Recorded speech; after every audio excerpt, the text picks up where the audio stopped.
So I finally finished fumbling through Otterbox's sea of cases for the newest iPhones, and I did that to figure out the question, which one of these cases is going to be best to protect my very expensive pocket computer? Because there is one case that you shouldn't get, one case that seems new but is old, and one case that really just needs to go away.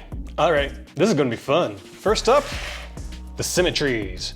This model has seen several iterations over the last few years, and for my opinion, Otterbox has made it a shell of its former self. The Symmetry offers the usual suspects in terms of materials. You got a polycarbonate back and then a TPE edge.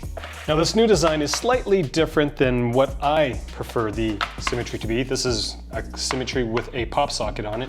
And you'll notice that the edge, the polycarbonate goes over the corner, and then you've got the front lip with the TPE. This was a better design than this. But what really sets the Symmetry apart is really the floating button design. These buttons, perfect. Add to the fact that Otterbox has a ton of different designs and colors for the Symmetry. You can basically get whatever you want to suit your, style. But this product isn't without its cons, because the bottom of this case feels incredibly sharp.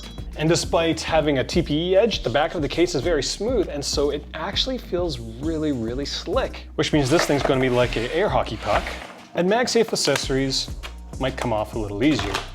Now, if you're wondering what the difference between a Symmetry and a Symmetry Plus, it's really just the antimicrobial coating, so, your phone is less gross. All right, let's talk about another staple in terms of Otterbox cases, the Otterbox Commuter. Now, unlike the Symmetry, this Commuter hasn't really changed in years, which isn't a good thing.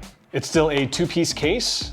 You've got your TPU sleeve that your iPhone sits in, and then everything is wrapped with a polycarbonate shell. It's got some good grips on the back. I like how the TPU sleeve kind of pokes through the polycarbonate shell. That just makes this part a lot easier to hold on to in your hand. It's got a port cover for those who are worried about, stuff getting into your iPhone's port. But the buttons on this case aren't floating like the Symmetry, and so they're actually really stiff. I know I've gotten spoiled with the floating buttons of case designs lately, so, this thing, these buttons they just don't cut it. Problem of this case that has existed for years are these incredibly loose edges, basically this is like District 9 for dust and debris. Like, you're gonna find weird stuff in there after a few months. The top corners, 50% of the corners pop off really easily. The ones on the bottom do what they're supposed to do, like stay on the iPhone. Like, I honestly feel like the Otterbox Commuter is the sibling that everybody forgets exists, because it took Otterbox more than 2 years to get MagSafe into this product. So you've been warned, do not get this case. It is not worth it. I am curious though, have you guys used the Commuter? Let me know in the comments section below. All right, let's talk about the Otterbox Core.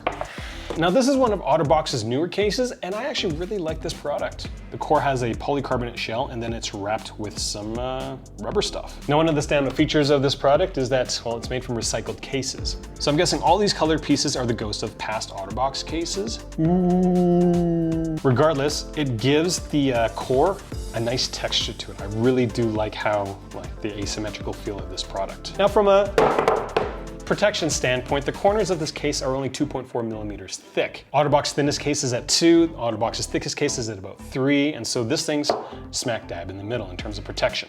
The buttons in this case don't float, and so they're a little stiff and they're a little sticky from my perspective, and the recycled material will show scuffing a little quicker than other cases from my perspective. Now, visually, the seams are not that noticeable. You can't really see them, but they are definitely there when you're running your fingers over the edges of the case. They're very noticeable, and it's kind of annoying. I know I'm being very picky in this instance, but, I'm a reviewer, not an influencer. Know someone who'd love the core? Share this video with them. Let's talk about the Aneu next. Now, I've come across my fair share of cases with lanyard attachment points. This Aneu not only has one, it has two, and a third one right here. This is a weird location for it. Now, the Aneu, if my memory serves me right, didn't used to look like this. It looked more like this. And before that, it was this. The only thing consistent is the sticker on the inside of the case. For the MagSafe, of course. I will admit though, that the Aneu, their new design with the colored insets right here for the MagSafe area, this looks pretty cool. I haven't fully installed it. Now, in terms of handling, this case is very average. It's very similar to the Otterbox Symmetry. It's got a very slick back and it's got rubbery edges. So the rubbery edges make it a little easier to pick up off a flat surface, we'll say, but you put on the back and this thing slides around like an air hockey puck. Which isn't a good thing if you've got butter fingers, because the edge isn't grippy enough that it's gonna save your phone from doing that. Now this thing is worth $50 frickin', and is it worth the price tag that Apple and Otterbox want you to pay? No! The Aneu is basically the Lumen's long-lost cousin, I think. These cases are very similar. We'll talk about this in a few minutes because we're gonna talk about the Figura next. Now I'll be honest with you, it's kind of a toss-up between the Figura and the Core in terms of looks. Like I really do like kind of how this case kind of has this like thing going on in the back of it. Now this case is also $50 and it is the least protective case out of Otterbox's entire lineup. The case edges for this product sits at 2 millimeters, so Defender is about 3+. This thing, 2, so make sure you don't drop your iPhone a lot if you're planning on getting this product. The entire product is coated with like this soft rubber finish, so it feels really nice, and unlike the other cases, it's not gonna slide around as easily. The buttons in this case float, so they're very, very nice to use. And again, it's such a simple product, looks really great. If you're looking for a thin case, this is worth checking out if it's on sale. Now, before we talk about the dumpster fire known as the Lumen, hit the like button if you're enjoying this content. Your support basically helps us, well, just do more of these case reviews for the different brands for your iPhones. Was that Monty? Oh yeah, he's been working on a weekly newsletter, so do check out that link in the description section below. It's gonna be just more Monty during the week. Right on to this dumpster fire of a case. The Lumen is another $50 case that Apple and Otterbox are trying to rob you with. Now when it comes to pros, one of the nice things about this product is the design. I do like the gradient look. It's very, very neat looking. The colored edges do hide fingerprints really well, so unlike your typical glossy cases, you won't really see them. And the color of the case is reflected through the camera protective lip, which is a really neat feature, I find. But when it comes to cons, and maybe this is just specific to my case, is that my sleep button, there is no response to it. Like I push hard enough, maybe I can press it, but I don't think it's lined up properly, but it's not the same for the volume buttons. These ones feel very nice. This one is downright terrible. And at $50, you would expect somebody to have figured that out. The seams on the front of the case are very, very noticeable. You can almost see them right here in the video without me pointing them out really. And the glossy edges, if you drop it enough times, will scuff up pretty easily. Now I generally think Apple has some pretty high standards when it comes to offering third-party products in their store, but I think with these Otterbox cases, Apple and Otterbox were like 18 bottles deep, and Otterbox was like, hey Apple, let us sell you some of these crappy products in your store.